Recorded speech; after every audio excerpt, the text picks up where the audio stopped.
धन और वैभव के प्रतीक माने जाने वाले शुक्र देव का गोचर परिवर्तन हो रहा है।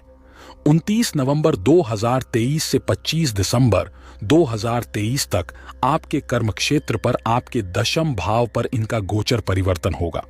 यह गोचर परिवर्तन आपके कार्य क्षेत्र में आपको कैसे संपन्नता और सफलता दिला पाएगा, इसी पर यह वीडियो आधारित है।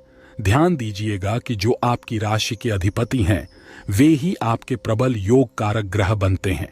शनि देवता ने शुक्र को करियर का डिपार्टमेंट दिया है और पंचम भाव के अधिपति के रूप में भी शुक्र को बनाया है। इस हिसाब से शुक्रदेव आपके प्रबल योग कारक ग्रहों में शामिल हैं। इनके गोचर परिवर्तन की स्थिति अब तुला राशि में हो रही है, जो इनकी मूल त्रिकोण राशि है। तुला राशि संतुलन बनाने वाली राशि होती है। इस हिसाब से मकर राशि के दशम भाव पर एक संतुलन बनने की संभावना है, जिसका अर्थ है कि आपके कार्यक्षेत्र में एक स्थिरता आ सकती है। यदि आप अपने कार्यक्षेत्र में बढ़ोतरी चाहते हैं तो यह समय उसके लिए अनुकूल हो सकता है, क्योंकि ग्रह दशम भाव में स्थित हैं। इससे अच्छा समय और क्या होगा। मैं अपने घर में सुरक्षित महसूस करता हूं। मैं अपने घर को बनाने में कितना प्रयास करूंगा, इसका अंदाजा आप खुद लगा सकते हैं। इसी तरह शुक्राचार्य जी महाराज आपके 10वें घर में स्थित हैं, इसलिए वे आपके कर्म क्षेत्र को यहां प्रभावी बनाएंगे। गोचर की स्थिति इस तरह से अनुकूल होती है। मान लीजिए आपके जन्म पत्रिका में ग्रहों का संचार अच्छा ना भी चल रहा हो या कोई बुरी ग्रह दशा चल रही हो, तो भी अगर गोचर आपके अनुकूल हैं तो वे आपके जीवन में कुछ बेहतर परिणाम प्रदर्शित कर सकते हैं। जब शुक्र देव यहां पर होंगे तो आप अपने कार्य में इस समय प्रगति देख सकते हैं। चाहे आप व्यापार करते हों, नौकरी करते हों या फिर किसी पेशे से जुड़े हों, शुक्र देवता को सौंदर्य का प्रतीक माना जाता है। इसलिए सुंदरता हमारे कर्म क्षेत्र में निहित है। यदि किसी कारणवश हम अपनी उपलब्धियों को प्राप्त नहीं कर पाते और 19 के बजाय 100 तक पहुंचने में असमर्थ रहते हैं, तो समझिए कि हमारी मेहनत तो पूरी थी, लेकिन भाग्य के स्वामी बृहस्पति देव का आशीर्वाद हमें पूरी तरह से नहीं मिल पाया। इस समय शुक्राचार्य का प्रभाव हम पर सबसे अधिक है। आप सब जानते हैं कि देवगुरु बृहस्पति का ट्रांजिट पहले से ही मेरे चतुर्थ भाव पर स्थित है, जो आपके घर का चौथा भाव है। अब इसी शुक्र को गुरु का प्रभाव मिलेगा। ज्योतिष शास्त्र की एक मान्यता है कि जब दो ग्रह एक साथ आते हैं तो उनमें युति संबंध बन जाता है। इसे इस तरह समझिए कि जब दो लोग एक ही घर में रहते हैं तो उनके बीच संबंध बन जाता है। वे एक दूसरे को समझने लगते हैं और एक दूसरे के अनुरूप काम करने लगते हैं। इसी तरह यहां दृष्टि संबंध में शुक्र देव और देवगुरु बृहस्पति एक दूसरे के सामने बैठे हैं। इससे उनके बीच आपसी संबंध बनेगा। यानी गुरुदेव, जो भाग्य के प्रतीक हैं, धन को अपना आशीर्वाद दे रहे हैं और धन के स्वामी शुक्र भाग्य को आशीर्वाद दे रहे हैं। इस तरह इन दोनों का प्रभाव एक दूसरे पर पड़ रहा है। इसका मतलब यह है कि अगर हमारे कर्म क्षेत्र में कहीं भाग्य की कमी रह गई थी तो आज शुक्रदेव आ गए हैं और गुरु की दृष्टि पहले से ही इस पर पड़ रही है। मतलब इस समय भाग्य का भी साथ मिल सकता है। हो सकता है कि जो लंबे समय से प्राप्त नहीं हो पा रहा था वह पूर्ण रूप से मिल जाए। दशम भाव मेरे कर्म क्षेत्र का है, इसलिए अगर मैं अपने करियर में सफलता प्राप्त करता हूं तो इसका श्रेय शुक्र को जाता है, क्योंकि उनका दायित्व है कि वे मुझे प्रसिद्धि दिलाकर मेरे जीवन में उन्नति लाएं। आज शुक्र देव विराजमान हैं। नवंबर के अंतिम दिनों से कार्यक्षेत्र में आपकी प्रतिष्ठा बढ़ेगी।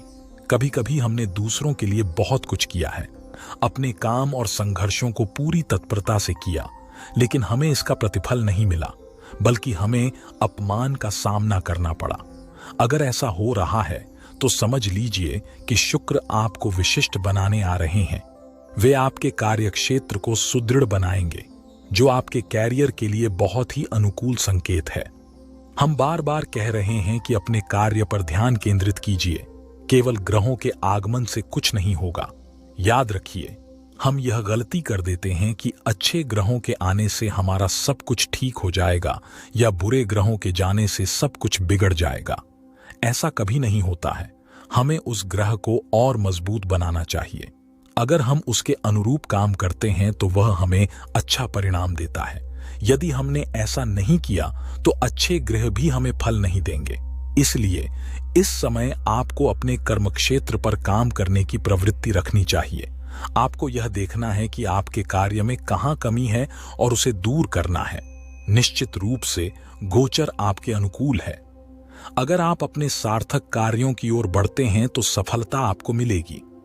रावण जिसके पास सभी 9 ग्रह थे, उसने क्या किया था? कैसे आप बंदी बनाकर रख सकते हैं? क्या आपको पता है कि रावण ने क्या कहा था?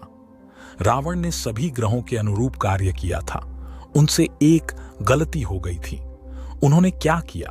उन्होंने माता सीता को बुरी नजर से देखा और इस बुरी नजर के कारण माता सीता, जो स्वयं जगदम्बा का ही स्वरूप मानी जाती है, का शुक्र बिगड़ गया। शुक्र का बिगड़ना मतलब हमारे जीवन में वैभव, विलासिता आदि का नष्ट होना। संतों ने कहा है कि 3 चीजें, धन, गौरव और वंश अगर न माने तो देख लें रावण, कौरव, कंस का हाल। यह हमारे शास्त्रों में प्रमाण है। इसीलिए इस समय आपको किसी स्त्री का सहयोग मिल सकता है। उसके द्वारा आपके काम बन सकते हैं। वह आपकी अर्धांगिनी, जीवन साथी या कोई मित्र भी हो सकती है। इसलिए कहा जाता है, हमेशा करियर में अगर प्रगति चाहिए तो हमें बुरी नजर से बचना चाहिए। संसार में जितनी भी नारियां हैं, हमें उन सभी के प्रति सम्मानपूर्ण दृष्टिकोण रखना चाहिए। बड़ी हो तो मां की तरह, छोटी हो तो बेटी की तरह और समकक्ष हो तो बहन की तरह। जब हम ऐसी दृष्टि से देखेंगे तो हमारा जीवन सुखमय और सफल होगा। इस समय शुक्र और भाग्य दोनों का संयोग है, जो हमारे जीवन में धन, समृद्धि और सफलता ला सकता है। हमें शुक्र को मजबूत बनाना है और स्त्रियों का सम्मान करना है।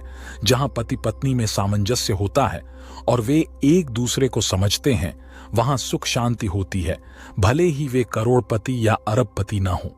भगवान हमेशा हमारी आजीविका के लिए व्यवस्था करते हैं। इसीलिए सुकृत्य ने अपना करियर बनाने के लिए यहां आने का निर्णय लिया। इस समय में हमें अपने जीवन में सकारात्मक बदलाव लाने के लिए क्या करना चाहिए? मेरा सुझाव है कि आप शुक्रवार को खुद अपने हाथ से खीर बनाएं और उसे किसी देवी के मंदिर में जाकर भोग लगाएं। देवी शक्ति का प्रतीक है और शुक्रवार को उनकी पूजा करने से आपके जीवन में सकारात्मक ऊर्जा आएगी। प्रसाद बांटें और विश्वास रखें कि यह छोटा सा कदम आपके लिए बड़ा असर डालेगा। इस समय शुक्र तुला राशि में है, जो एक संतुलित राशि है। काल पुरुष की कुंडली में सप्तम भाव को देखा जाता है। इसलिए इस समय देवी के मंदिर जाकर अर्पण करना और वहां माथा टेकना आपके लिए बहुत लाभदायक और सफलतापूर्ण साबित हो सकता है। दोस्तों, अगर आप भी अपनी कुंडली बनवाना चाहते हैं या दिखवाना चाहते हैं, पूजा पाठ कराना चाहते हैं या रत्न खरीदना चाहते हैं या उसके बारे में पूछना चाहते हैं, तो मुझसे चैनल पर दिए गए व्हाट्सएप नंबर पर मैसेज करके संपर्क कर सकते हैं। आप सभी के जीवन की समस्त बाधाएं समाप्त हो जाएं, ऐसी मैं श्री सीताराम जी से प्रार्थना करता हूं। आशा करता हूं आपको हमारा यह वीडियो पसंद आया होगा। अगर पसंद आया है तो वीडियो को लाइक करें और कमेंट करें। और अगर आपने अभी तक हमारे चैनल को सब्सक्राइब नहीं किया है तो कर लीजिए। धन्यवाद। जय श्री सीताराम जी।